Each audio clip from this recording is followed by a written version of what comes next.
Исәнмесез, эфирда яңалыклар вакыты, студиядә Лина Хәсәншина. Ознакайда Шулпан 2024 премиясе ияләре ачыкланды. Иң нәтиҗәле сәләтле балалар бүләкләү тантанасына җыелды.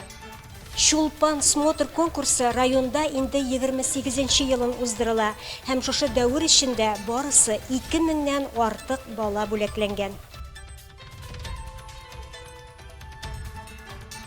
Колабызда Newborn стилендәге беренче фото күргәзмә ачылды. Һәр геройга иң күп дигәндә 2 атна. Процессы барганда фотограф безгә мөләем йөзле булды, мотор иттереп сөйләште. Безнең баланы гел үзенең баласы шикелле кулында йөртеп. Әлмәт баскетбол лигасының 12-нче чемпионаты тәмамланды. Финал уеннары махсус кунакларның остаханәләре белән үрелеп барды. В чемпионате принимают участие не только жители Республики Татарстан, но и соседние регионы нашей страны.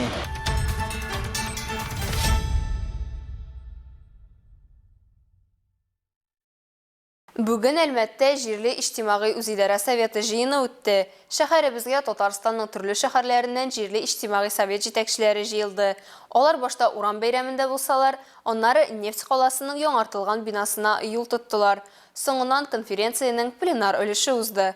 Толырак Алса Ахмәҗанова материалында. Быел Әлмәттә ишегалды бәйрәмнәре иртәрәк башланып китте. 7 А номерлы җирле иҗтимагый советы беренчеләрдән булып үз территориясендә балаларга, гаиләләргә багышланган Урам бәйрәме оештырды. Балалар бер якта уеннарда катнашып күңел ачса, икенче якта рәсем ясау, әүләү буенча остаханәләрдә катнашырга була иде. Экскурсиянең икенче ноктасы креатив процесслар фабрикасы. Бу яңартылган бинада да кунакларның күбесенең әле булганы юк иде. Менә 10 ел дәврендә инде безнең ел сайын шушындай семинар киңәшмә үтә, именно достлар өчен. Без монда инде үзебезнең белемнәребезне уртаклашабыз, яңа методлар алабыз үзебезгә. Аннан соң кайткач үзебездә шуларны инде тормышка ашырабыз. Һәрбер районда, һәрбер шәһәрдә менә ниндидер бер үзенең җимеше була. Конференциянең пленар өлеше нефтчылар йортында узды. Монда җирле иҗтимагый үзидарә советы эшчәнлегенә кагылышлы сораулар буенча фикер алышу булды. Татарстан Республикасы буенча бүген 460 җирле иҗтимагый советы эшләп килә. Шуларның 36-сы Әлмәттә. Алар үз территорияләрендә яшәү өчен уңайлы шартлау тудыруга, гражданнарны аларның тормыш эшчәнлеге өчен мәсьәләләрне хәл итүдә җәлеп итүгә ярдәм итә. Шулай ук халыкның мәнфәгатьләрен яклап, аларның шешелмәгән мәсьәләләрен дәүләт органнарына җиткерү өстендә эшли. Безнең инде Әлмәттә бу эшләр бик әйбәт бара, бу оешмалар бик матур эшләр. Алар инде мин әйтер идем, менә шәһәрнең тотырыклыгына, шулай ук шәһәрдәге менә бу благоустройстволарга безләрне бик зур өлеш кертәләр. Шуңа күрә менә республикадагы бөтен менә бу җитәкчеләр, тоз җитәкчеләре, алар инде бик рәхәтләнеп монда килделәр. Менә бүген Әлмәтләрнең эшләренә сыкланып, үзләренә ниндидер инде бер сүзсез тәҗрибәдә алганнардыр дип уйлыйм инде мин.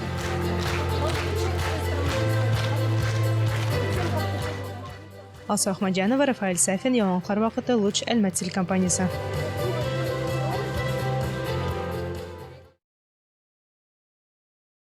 Ознакайда Шулпан 2024 бәйгесенең җиңүчеләрен бүләкләделәр.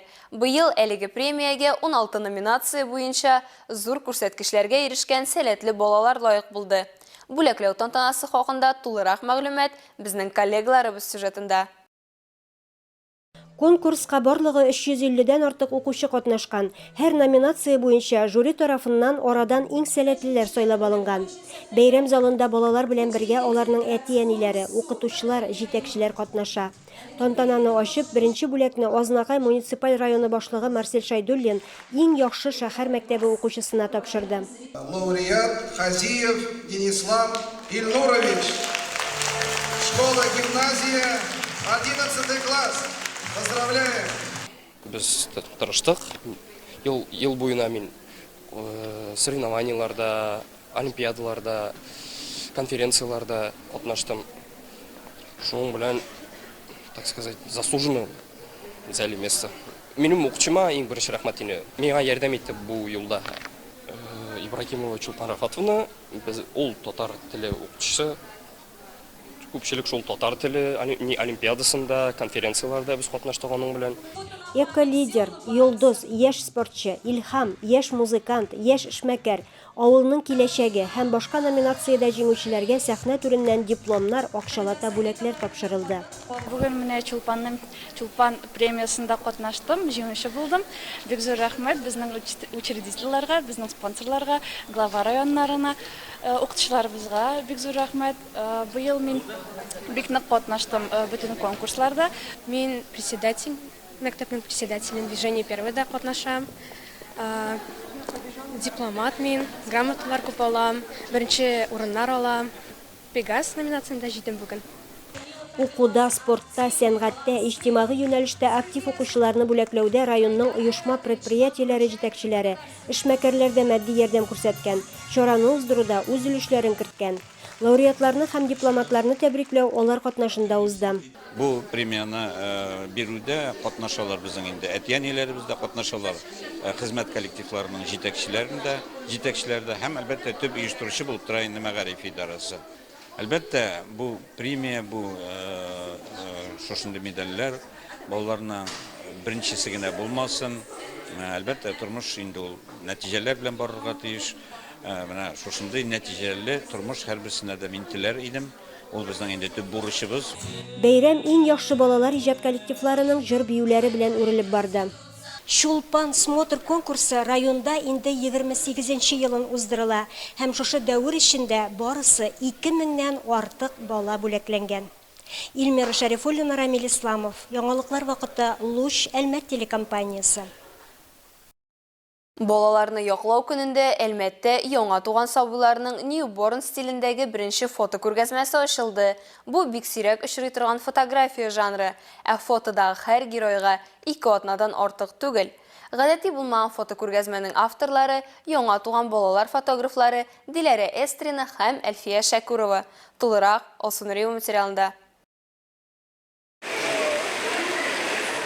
Newborn стилендә төшерү Россиядә яңа күренеш түгел. Авторлар үзләре инде 5 елдан артык профессиональ фото ясау белән шөгыльләнәләр. Ә күргәзмә халыкара балаларны яклау көнне һәм гаилә елына багышланган. Аның максаты гаилә кыйммәтләрен, тәрбияләүгә җаваплы карашны популярлаштыру. Бу фотосессиянең максаты баланың иң беренче көннәрен әти-әнинең исендә калдыру. Булачак әти-әни буларак без ирем белән дә шундый фотосессияне оештырырга телибез. Без аңлыйбыз хаклыгын бу фотоларны шуңа күрә телибез баланың да исендә калдырырга. Шыгаиповлар гаиләсе бик теләп гадәти булмаган фотосессияда катнаша. Кечкенә Эмиргә ул вакытта нибары 10 гына көн. Безгә фотосессия дусларыбыз бүләк итте. Без беренче тапкыр менә үзенең процессы барганда фотограф безгә мөләем йөзле булды, матур итеп сөйләште. Безнең баланы үзенең баласы шикелле кулында йөртеп менә бар да әйбәт итте инде.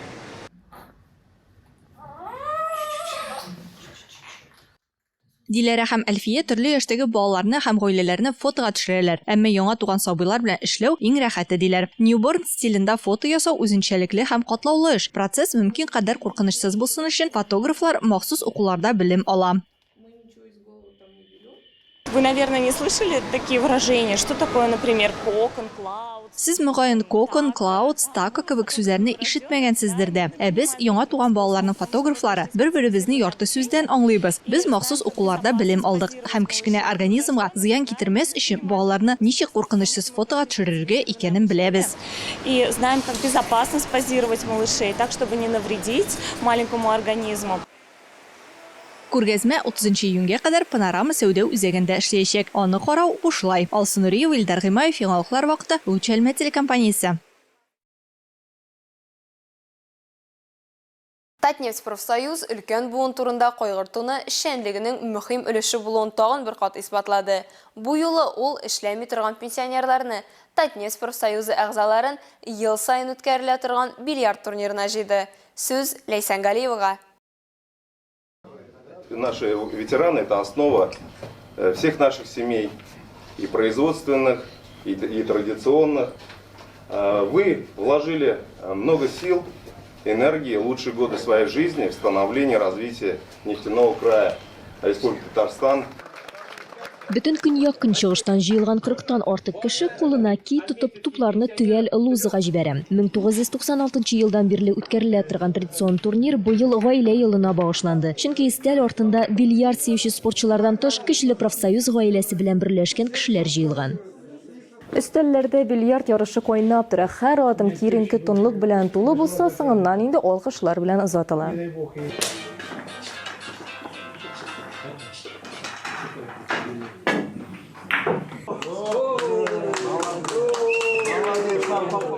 Азнакай районыннан Марсим Мәхмүтов бала чактан ук бильярд белән мавыгып үскән. Эшләгән дәвердә дә спорт комплекска йөреп, бу спорт төрен профессионал дәрәҗәгә кадәр ук җиткергән.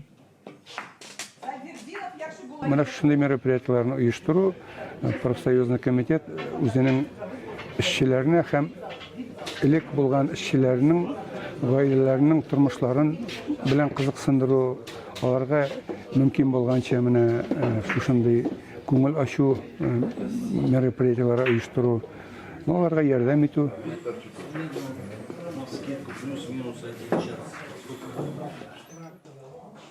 Бу турнир спорт ярышы гына булып калмыйча, ветераннар өчен очрашу, аралашу, көндәлек тормыш белән уртаклашу һәм күңелле вакыт үткәрү өчен искиткеч мөмкинлек булды.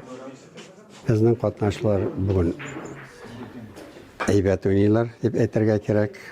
Уенчылар төрлесе бар. Монда инде безнең инде әйтик, күптән профессионаллар да бар. Зур рәхмәт безнең объединениегә оештырган өчен безнең өлкән яшьтәге иптәшләрне күрештергән өчен. 7 сәгатьтән артык узган ярышларның нәтиҗәсендә җиңү хисен иң җитезләре кичерә. Азнакай профсоюз оешмасыннан Равил Бәхтиозин 3нче урынга лаек була. 2нче урынны КРС сервистан Валентин Седунов яулап китә. Ә лаеклы 1нче урынны Лениногорск профсоюз оешмасыннан Михаил Ежов ала. Югары нефть мәктәбе спорт комплексы баскетбол сөючеләрнең җыелу урыны. Биредә иң көчле командалар Әлмәт баскетбол лигасы 12нче чемпионатының финал уеннарында осталыкта сынашты. Чарага илебездән читтә дә танылган махсус кунаклар чакырылган иде.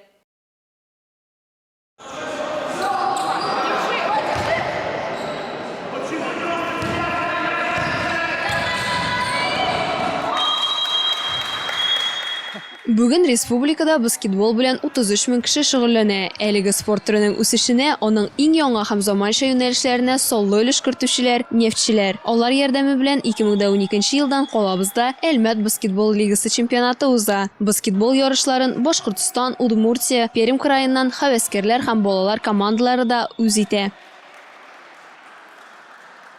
Конечно же, данные соревнования у нас организованы при поддержке компании «Татнефть». В наших, скажем так, в чемпионате принимают участие не только жители Республики Татарстан, но и соседние регионы нашей страны.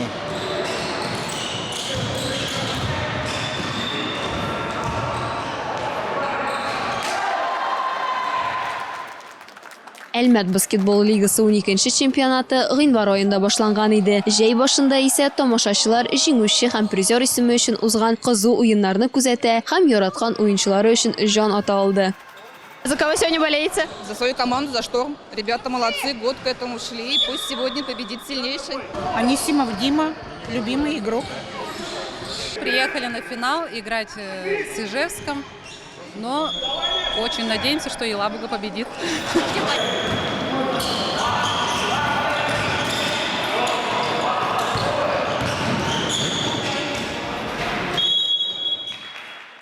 Баскетбол сөючеләрнең җыелу урыны берәүләрне чемпионатның иң көчле командалар ярышы белән мавыктырса, икенчеләр Европа чемпионы Петр Самойленконың осталык серләре белән бүлешүен күрергә килгән.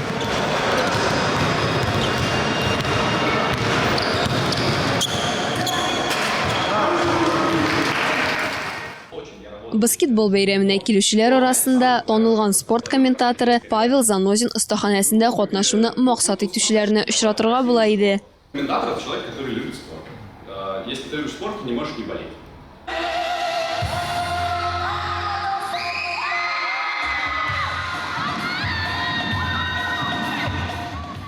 Бүләкләү тантанасында беренче өчлеккә кергән һәр команда да кубок медальләр алды. Иң сәләтле һәм тырыш баскетболчыларга шәхси бүләкләр дә тапшырылды. Наградили меня номинацией «Самый лучший». Мине беренче лига турнирының иң яхшы уенчысы номинациясендә бүләкләделәр. Безнең көндәшләр безнең мәйданчыкта уйнады, шуңа өстенлек бездә иде. Матч авыр булды, мин бик ардым, ләкин уен озагына кадәр тырыштык һәм җиңүне яуладык. Матч выдался очень тяжелым на самом деле. Я очень устал, но до конца додавили, смогли одержать победу. Нефтчеләрнең әлеге спорт бәйрәме калабыз һәм төбәгебез халкы сәламәт яшәү рәвешенә якынайсын, төрлелеген һәм матурлыгын күреп, үзе дә спорт белән шөгыльләнергә теләсен дигән максат куя.